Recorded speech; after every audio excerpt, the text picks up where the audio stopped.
সুপ্রিয় শিক্ষার্থী, আসসালামু আলাইকুম ওয়া রাহমাতুল্লাহ। তোমাদের নতুন প্রাথমিক বিজ্ঞান বইয়ের ষষ্ঠ অধ্যায়ের আলোচনায় সাদর আমন্ত্রণ। আসো, আজ আমরা শুরু করছি 63 পৃষ্ঠা থেকে। এখানে ষষ্ঠ অধ্যায়ের শিরোনাম হলো বস্তুর উপর বলের প্রভাব। প্রথম শ্রেণীতে আমরা টান ও ধাক্কা সম্পর্কে জেনেছি।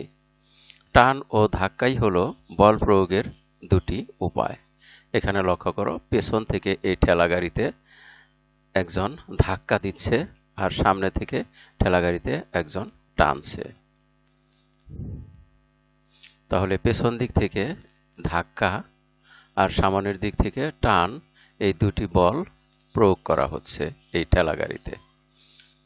আমরা দেখি 1 নম্বরে এই টান ধাক্কা অর্থাৎ বল প্রয়োগের ফলে কি পরিবর্তন হয়। এক, আকৃতি পরিবর্তনে বল অর্থাৎ বল প্রয়োগে কোনো কিছুর আকৃতি পরিবর্তন হয়। বস্তুকে আমাদের কাছে আনতে অথবা আমাদের থেকে দূরে সরিয়ে নিতে বল প্রয়োগ করতে হয়।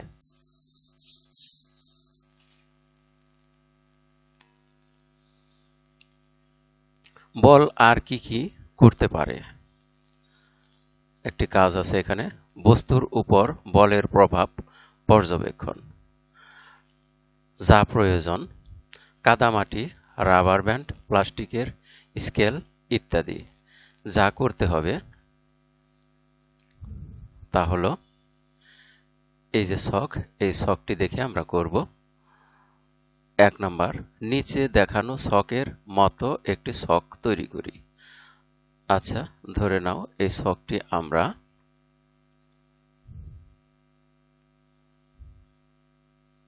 খাতায় তৈরি করব।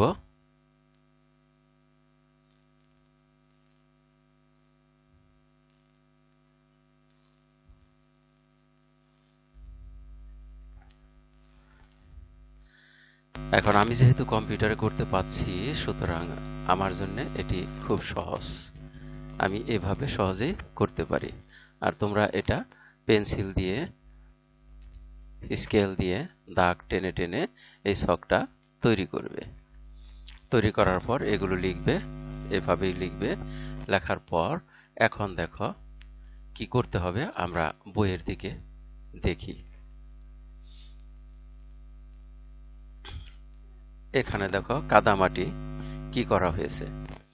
বস্তুগুলোর উপর বিভিন্ন ধরনের বল প্রয়োগ করি।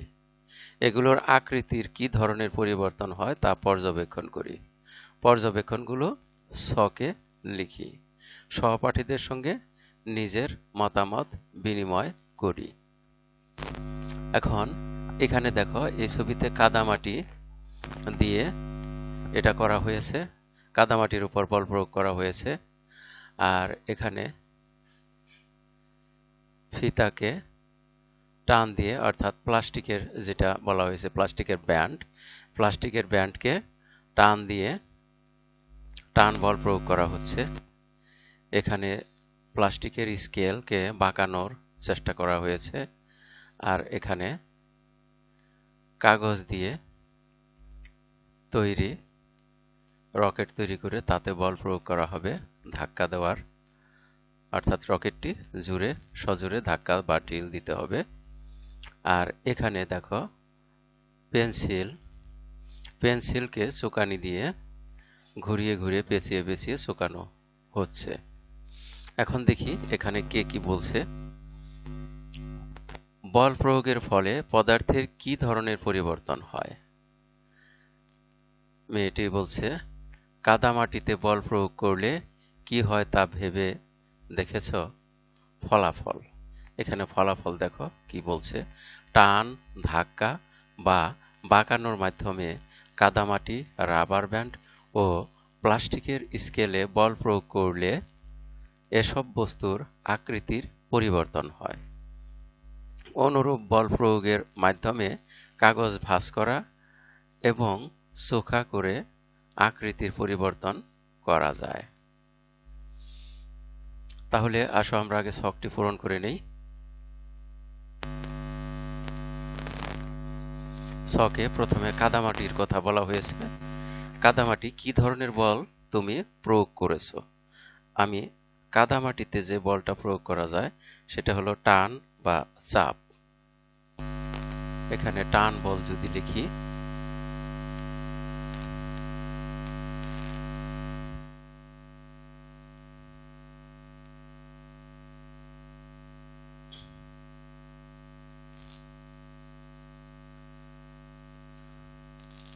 টান বল, তাহলে এই বল প্রয়োগে আকৃতির কেমন পরিবর্তন হয়েছে? তা হলো লম্বা হয়।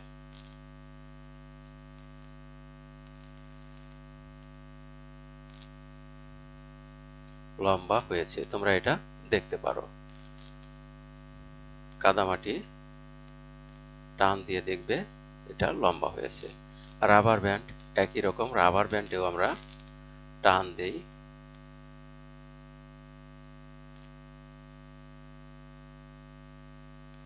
এটিও লম্বা হয়েছে। আর এখানে যদি আমরা দেখি যে এই ছবির উপর ভিত্তি করে, তাহলে এখানে টান বা চাপ দেওয়া হয়েছে, তাহলে আমরা চাপ বলও লিখতে পারি, অর্থাৎ ধাক্কা বল সেখানেও লম্বা হয়েছে। প্লাস্টিকের স্কেল, প্লাস্টিকের স্কেলে আমরা যে বল প্রয়োগ করি তা হলো ধাক্কা বা বাঁকানো।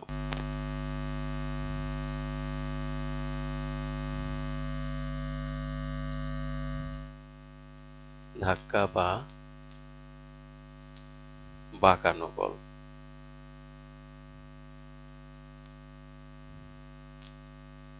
এর ফলে ধনুকের মতো বাঁকা হয়েছে।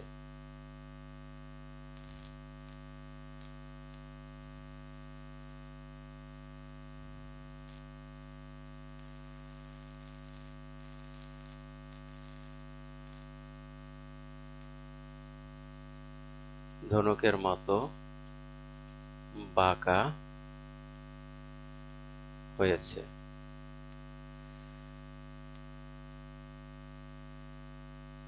কাগজ, কাগজেও ধাক্কা বল এবং ভাঁজ করা হয়েছে।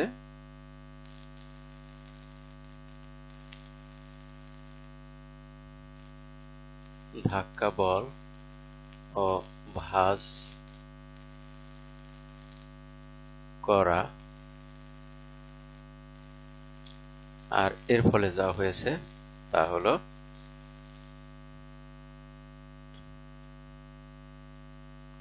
প্লেনের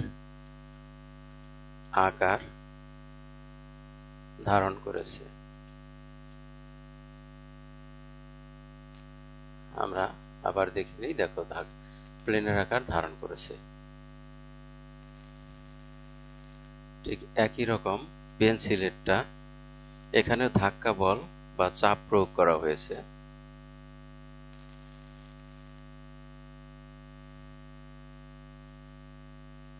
ধাক্কা বল বা চাপ প্রয়োগ, এর ফলে পেন্সিল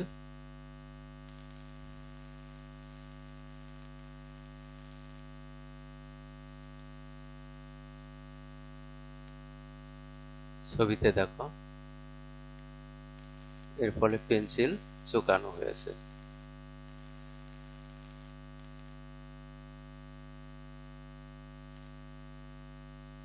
পেন্সিল চোখা হয়েছে। আর কাদামাটির এখানে আমরা দেখছি যেটা চাপ প্রয়োগ করা হয়েছে, টান বল দিলে অথবা চাপ প্রয়োগ করলে, চাপ প্রয়োগ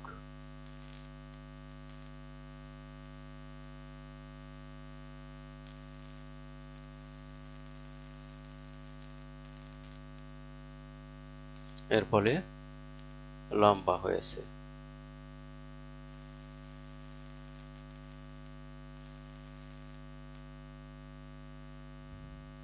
তাহলে আমরা ছকটি পূরণ করলাম এবং ছক পূরণের সাথে সাথে আমরা ফলাফলও জেনে নিলাম। এখান দেখো কি আলোচনা করছে তারা। বল বস্তুর আকৃতি পরিবর্তন করে এমন কিছু উদাহরণ দৈনন্দিন জীবন থেকে খুঁজে বের করো। বল প্রয়োগের ফলে আকৃতি পরিবর্তন হয় এরকম অনেক কিছুই রয়েছে।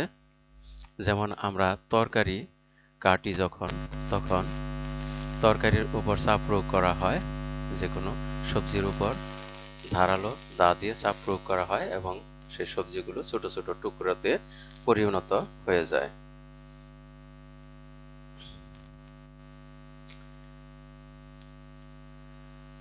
আমরা আরো কিছু দেখি। সহপাঠীদের সঙ্গে নিজের মতামত বিনিময় করো। এখন তোমরা নিজেরা এটা করবে, কাগজ ভাঁজ করে প্লেন, নৌকা ইত্যাদি আরো অনেক কিছু বানানো যেতে পারে। এখন বল প্রয়োগে বস্তুর আকৃতি পরিবর্তন সম্পর্কে আরো কিছু জানি।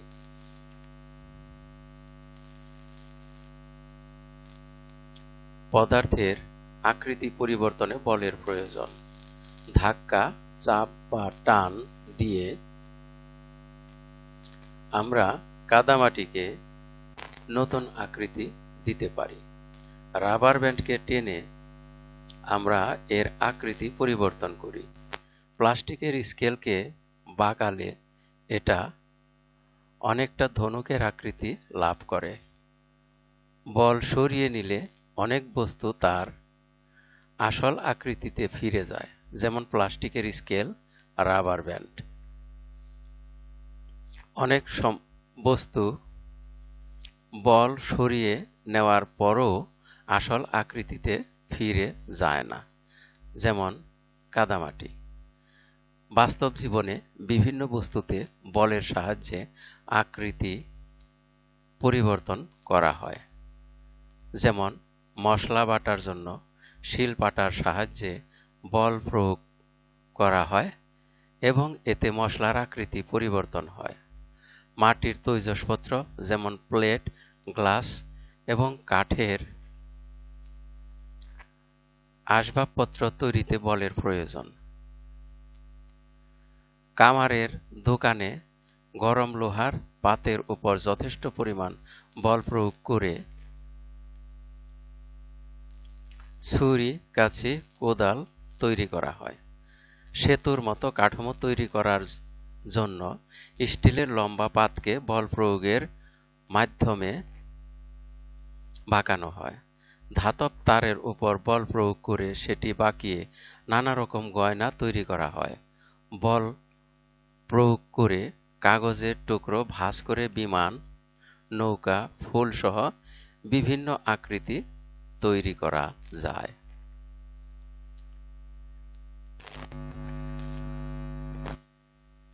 এখানে দেখো রাবার ব্যান্ড। এই রাবার ব্যান্ডকে টান দিয়ে দেখো লম্বা করা যায়, আবার ছেড়ে দিলে তা আগের অবস্থানে ফিরে আসে। কিন্তু কাদামাটিতে চাপ প্রয়োগ করলে তা আকারে পরিবর্তিত হয় এবং তা আগের অবস্থানে ফিরে আসে না। এখানে ছবিতে দেখানো হয়েছে রাবার ব্যান্ড ও কাদামাটির আকৃতি পরিবর্তনে বলের প্রভাব। তাহলে আমরা আকৃতি পরিবর্তনে বলের প্রভাব সম্পর্কে জানলাম। আর এর মধ্য দিয়ে এই পাঠের শেষ প্রান্তে এসে পড়েছি। এতক্ষণ ধৈর্য সহকারে সম্পূর্ণ ভিডিও দেখার জন্য তোমাদের সবাইকে জানাই অনেক অনেক ধন্যবাদ। সেই সাথে পরবর্তী ভিডিও দেখার আমন্ত্রণ রইল। পরবর্তী ভিডিওতে থাকছে আকার পরিবর্তনে বলের প্রভাব।